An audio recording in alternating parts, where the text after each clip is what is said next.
You all are doing good in your studies. तो आ गया है पार्ट 41। हम नॉसेट की तैयारी कर रहे हैं। 40 वीडियोज़ ऑलरेडी बन चुकी हैं जिसमें हम respiratory and gastro intestinal system कर लिया है हमने, और मैंने बहुत ज़्यादा रिपीटेड और इंपॉर्टेंट क्वेश्चंस की भी वीडियोज़ डाली हैं, तो आप वो वीडियोज़ जाके देख सकते हैं।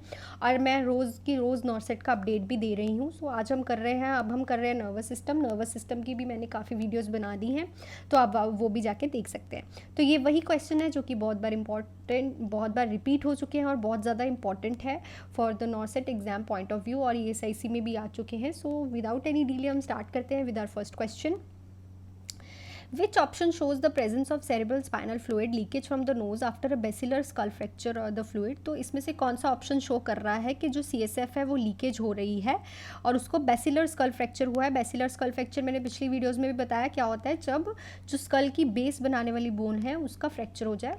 तो show negative for glucose, is clear, clamp on dressing, show positive for glucose. तो ऑलवेज याद रखना कि जब भी जो हमारा CSF होता है उसमें ग्लूकोज जो है वो देखने को मिलता है, जब हम उसकी चेकिंग करते हैं तो पॉजिटिव ग्लूकोज, उसमें ग्लूकोज प्रेजेंट देखने को मिलता है। बट अगर हमारे CSF में RBCs देखने को मिल रहे हैं, so it is not normal, ये नॉर्मल नहीं है, ये अब नॉर्मल है। इट मीन्स पेशेंट को क्या हो रखी है, अंदर हैमरेज और ब्लीडिंग हो रही है। सो CSF में ग्लूकोज मिलना जो है वो होता ही प्रेजेंट है CSF में ग्लूकोज, बट CSF में RBCs मिलते हैं, तो इसका मतलब एबनॉर्मल है। इंपॉर्टेंट क्वेश्चन है और पूछ सकता है कि अगर CSF में RBCs है तो क्या है, तो उसको हैमरेज की दिक्कत है। नेक्स्ट पे चलते हैं।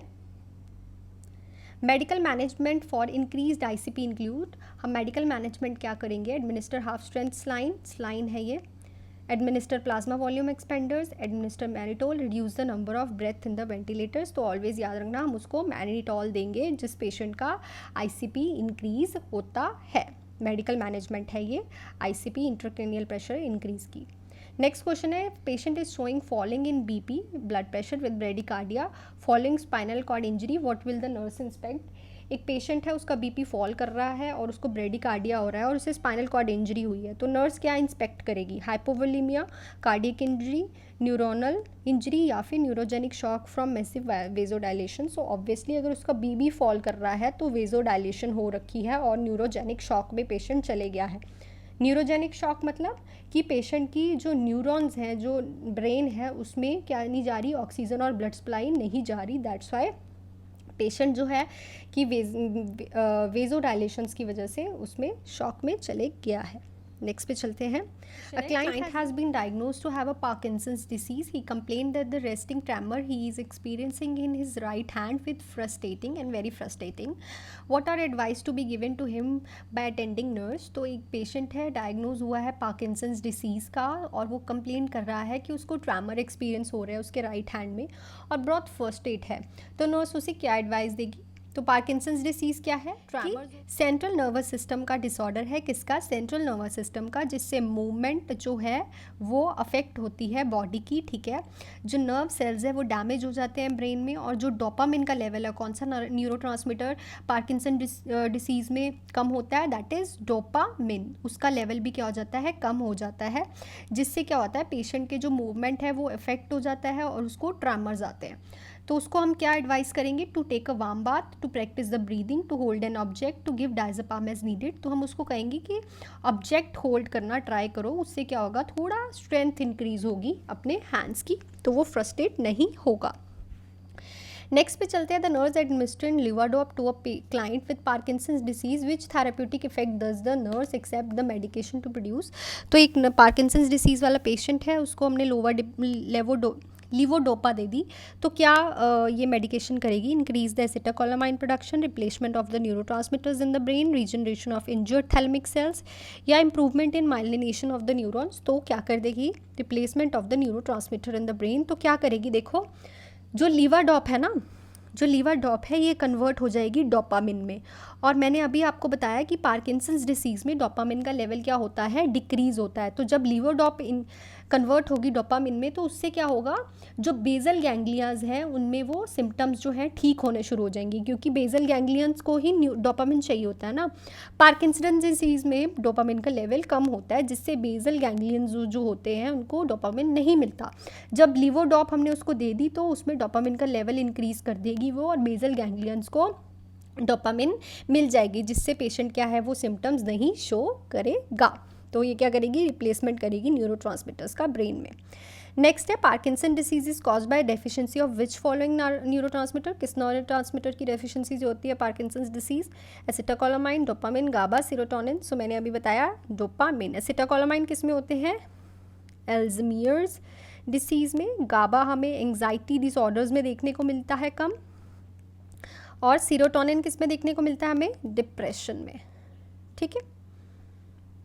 नेक्स्ट है nurse has to insert a NG tube to a straw to a client and understand that the best position. तो हम एक क्लाइंट को एनजी ट्यूब दे रहे हैं, बेस्ट पोजीशन कौन सी होगी, low Fowler's position, Sims position, high Fowler's position, Trendelenburg position. तो ऑलवेज याद रखना, जब भी हम किसी को एनजी ट्यूब इंसर्ट कर रहे हैं तो हम लो फाउलर से करते हैं, और अगर हम किसी को फीडिंग दे रहे हैं तो हाई फाउलर्स पोजीशन से फीडिंग देते हैं। नेक्स्ट पे चलते हैं। 35 years old male client has undergone spinal anaesthesia. 35 years का पेशेंट है, वो स्पाइनल एनेस्थीजिया के अंडरगॉन गया है। The nurse should immediately position the client in which following position. तो उसको कौन सी पोजीशन में नर्स करेगी immediately after the spinal anaesthesia, flat in supine position, left lateral position, prone position with the head turn to the side, knee chest position.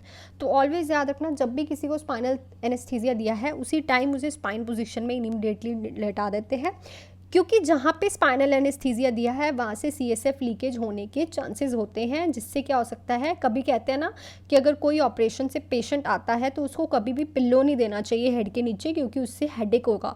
उससे क्या होगा, उसकी सुपाइन से लीकेज हो जाएगी सीएसएफ की, क्योंकि एक वर्टिकल एंगल बन जाएगा। ठीक है, पिल्लो देने से वो ऐसे हो जाएगा, यहाँ से अगर स्पाइनल एनेस्थीसिया दिया है तो लीकेज होगी, जिससे उसको हेडेक हो सकता है। तो सुपाइन पोजीशन। ठीक है। The doctor has advised the nurse to prepare the room for the patient with spinal injury at C7 level. C7 level पे एक पेशेंट की स्पाइनल कॉर्ड इंजरी है, तो डॉक्टर एडवाइस कर रहा है नर्स को कि प्रिपेयर करो रूम को। तो which one of the following is the most essential to keep ready this patient. तो क्या करेगी nurse, the halo brace device, एक कैथराइजेशन ट्रे, या ventilator on the standby, या फिर थेरामेक्टमी। सो एक वेंटिलेटर हम जो है स्टैंड पे रखेंगे, क्योंकि C7 वाले पेशेंट को जो नेक और के नीचे वाला एरिया है उसमें दिक्कत आ सकती है स्पाइनल कॉर्ड इंजरी में, तो हम वेंटिलेटर स्टैंड बाय में रखते हैं। Last but not the least, which of the following is early sign symptom of multiple sclerosis. तो आइडेंटिफाई करो अर्ली साइन सिम्टम क्या होता है मल्टीपल स्क्लेरोसिस का, dementia, muscle atrophy, vision loss, या फिर कोलोनस। तो vision loss is a early sign symptom of the multiple sclerosis. Okay, so these are some important questions of nervous system. So I hope ये video आपको अच्छी लगी, और अच्छी लगी है तो please hit the like button and subscribe to my channel for such type of content. और अगर आपको कोई टॉपिक इलेबोरेट कराना है तो आप कमेंट सेक्शन में लिख सकते हैं। So thank you so much and all the best for your exam.